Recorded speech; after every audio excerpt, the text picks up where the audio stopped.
I don't know if I've ever started a sentence with these words before, but back in 1986, a man by the name of Bruce Pavitt decided to start a little-known label called Sub Pop in the humble city of Seattle, Washington, after trying to get his footing in the industry with an independent publication of the same name. This label brought attention to many underground artists that you can find music from on early compilations, such as Sub Pop 100 and 200, some of which have even gone on to become household names like Sonic Youth and Steve Albini. An underground musical movement that was going on in Seattle at the time called grunge, a unique combination of sludge metal, punk, and alternative rock that you can smell dirty hair just by listening to, made up a lot of the sound for the label in its early years. A clothing brand from this scene called Nirvana released their debut album Bleach on the label, and due to their wide variety of shirt sizes and comfortable materials, record labels were clamoring for them to ditch Sub Pop and to come make shirts for them. David Geffen, founder of the brilliantly named David Geffen Records, ultimately convinced Nirvana to sign to his label due to his connections in the sewing business, and it's here that they would release their 1991 album Nevermind, which, sold decently well. In fact, this album is kind of the reason that whenever people think of 90s music, they immediately imagine an angsty teenager trying to get over a cold. However, now that this specific breed of rebellious rock music has become such a mainstream phenomenon, some bands were met with a conundrum. How are we supposed to be sad and edgy and rebellious with our music now? We can't play grunge, that's way too popular and people will get it. If only there was a way to be just as emotional and personal as any good grunge band while having a sound that's the exact opposite of loud and fast and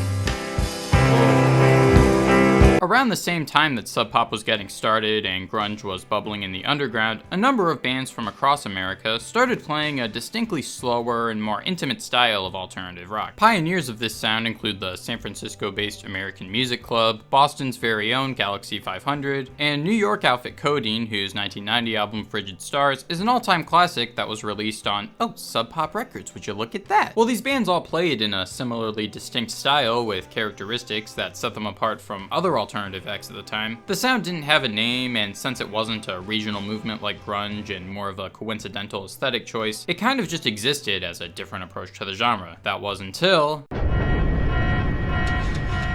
Low debuted in 1994, a little bit later than all of the other acts I've mentioned, and has gone on to be one of the most popular and well-respected bands in this style. They've stated directly that their softer sound started off as a joke to piss off the loud crowds who wanted to hear grunge, and it's possibly for this one sole reason that the genre is now most commonly referred to as slowcore.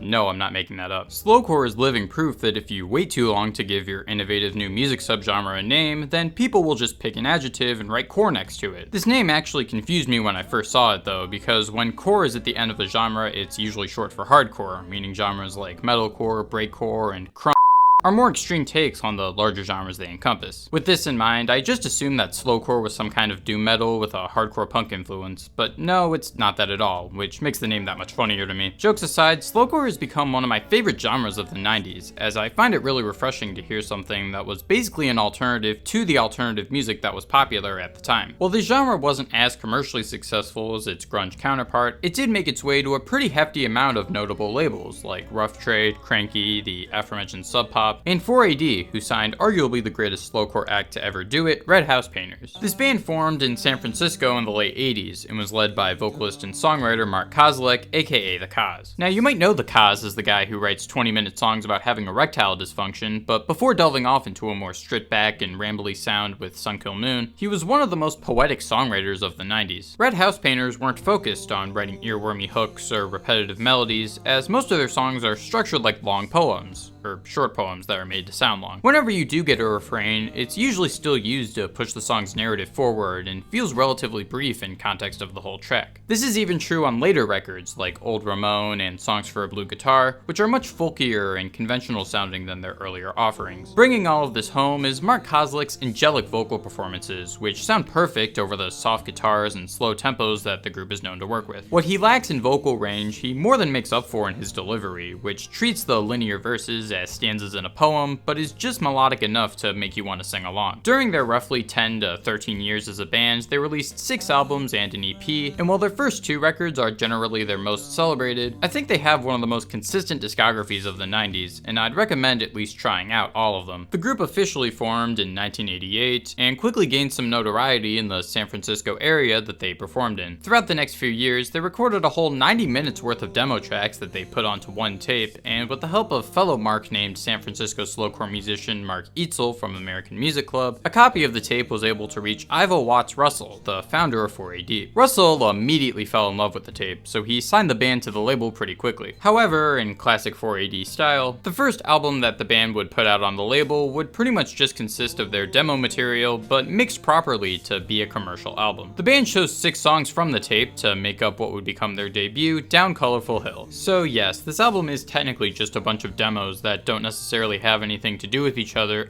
than being chosen for the album. The tracks in their original form are easy to find online, and they don't even sound that different from their studio counterparts. In fact, they kinda just sound like Nightcore versions. You'd think that a debut album of barely tampered with demos wouldn't be the high point in one of 90s alternative's most essential discographies, but surprisingly enough, Down Colorful Hill is nothing short of a masterpiece, and is surprisingly cohesive for what it is. Even when compared to their contemporaries in slowcore, who made albums years before this one, this was pretty much unmatched at the time in both its sound and its substance. A perfect example is the very first track, 24, which is named both after its lyrical theme and its BPM. I'm just kidding, it's not actually 24, but it is pretty slow. In fact, there's little to no drumming at all for the first minute and a half, letting this slow and bittersweet guitar riff unfold with some soft bass hits to create a peaceful but bleak atmosphere. Even when the drums do eventually come in, the music is still very gentle and inviting. It speeds up a tiny bit in the second half, especially near the very end where we get a guitar solo, but it still sounds like it's playing with the 0.75 speed option on. On top of this instrumental was a short little poem about growing up and how people's mental state changes with age, like how kids are always eager to grow up, but once they reach, say, 24, the thought of being fully grown and inevitably losing all semblance of youth is no longer something to look forward to. This is brilliantly summed up in a hook that shows up near the end of the track, perfectly summarizing everything in only a couple of lines. The song then closes out with the guitar solo that I mentioned earlier, and despite being as slow-tempoed as it is, it manages to nail down a groovy and almost psychedelic sound that you'd hear in music that's much more visceral. It's a perfect opener that sets the scene for what's to come, with music that takes its time to unfold and reveal itself layer by layer, and lyrics that are interpretive and poetic, but not too cryptic to follow along with. I will say right now though that if you're someone who's easily put off by slow music that forces you to pay attention to its lyrics, then I'd probably recommend records like Roller Coaster and Ocean Beach before this one, as they carry a similar style but are a little more catchy and immediately gratifying. A track that I can recommend to everyone though is the crown jewel of not only this album, but maybe the entire Kaz canon, Medicine Bottle. This song is nearly 10 minutes long, yet I swear it goes by so quickly that it feels like half of that. Musically, it isn't too different from the previous track, with a similarly bittersweet guitar riff backed by soft percussion, but where that song opted to be more subtle with its minimal composition, this one is much more detailed. Aside from the relatively slow and electric lead, we get an acoustic rhythm guitar, a more melodic bass line, and drums that are a little faster tempoed. The track also goes through a number of instrumental change-ups with linear progressions that eventually climax before going back to where they started. Not to mention the instrumental detour in the middle of the track that not only helps to tie it all together, but gives the ending a little more texture to make it hit even harder than the track's previous crescendos. The most impressive part of all of this is how well the instrumental build-ups coincide with the events of the lyrics, which are already fascinating as is. This is one of the most detailed and realistic songs about empty relationships that I've ever heard. Mark recalls a specific experience with an ex of his and talks in a first-person perspective, yet the diction is vague enough to fill in the gaps with your own interpretations, or even relate it to your own experiences. Hell, we don't even get to know this girl's name. If this were a Sun Kill Moon song, we'd probably get her name, her cat's name, a review of her favorite book, and the last movie they ever saw together. Mark starts off this track by showing how the relationship was bound to be rocky from the beginning. Not because of differing worldviews or one of them thinking that the Smith self-titled is the best one, but because of his attitude towards relationships as a whole. He paints himself as a miserable person who wants to find someone compatible, but lets his fears of the relationship failing consume him too much to function properly. It's to the point where the two eventually split up because the girl can't handle his attitude anymore, making him more miserable than he was in the first place, illustrating the vicious cycle that many come across in relationships that last only because it's better than being single. Much like in 24, the whole theme of the track is perfectly summarized very briefly in the song's hook, which usually shows up between instrumental climaxes and the next movement. It's such a huge and emotional rollercoaster ride of a track that the next song, which happens to be the even longer title track, feels more like a cool down than a centerpiece. While we aren't given as much in terms of lyrics, it does a lot to play into the album's themes of growing up and the fears of failure that come along with it. In fact, despite the song's length, it feels like a concise way of tying all of these themes together, and gives meaning to the album title, which references Nob Hill in San Francisco where Mark was living at at the time. From a musical standpoint though, this is maybe the strongest on the album. The snare-heavy drum cadence, combined with the quiet lead that builds up ever so subtly, makes the song sound like a march, which actually fits the track's narrative of moving forward in life and hoping for a steady path. The song also has a really solid hook, with some of Mark's most vulnerable yet empowered vocals on the album. The real highlight though is this amazing crescendo in the middle of the track where the Cause laments about his prayers for success over this huge wave of guitars that comes seemingly out of nowhere, then calming down into this totally new instrumental with a short and repetitive vocal phrase that closes it out beautifully. Following this is the shortest track on the album, Japanese to English, which has these post-rock influenced guitars playing at a moderate tempo, making for one of the most ethereal instrumentals on the record, especially in the second half where we get another crescendo akin to the title track. What I find most interesting about this song though are its lyrics, which are about the difficulties of reconnecting with people you haven't spoken to in a while, as if you now speak entirely different languages. The song also has the most fleshed out example of one of the album's biggest motifs, Japan. The country gets referenced a few times throughout the album, specifically on Medicine Bottle, Lord Kill the Pain, and obviously this track. I've heard some people, and by some people I mean Genius.com, say that Mark had broken up with a Japanese woman and that's why he brings this up so many times, and while that's possibly the case, I think it goes deeper than that. Throughout the album, Mark builds up this dichotomy between the person he sees himself as and the person he wants to be, with Japan acting as a symbol for the latter. This explains the line in Medicine Bottle where he talks about drinking tea and writing letters in kanji, symbolically illustrating him trying to better his personality, or on Lord Kill the Pain where,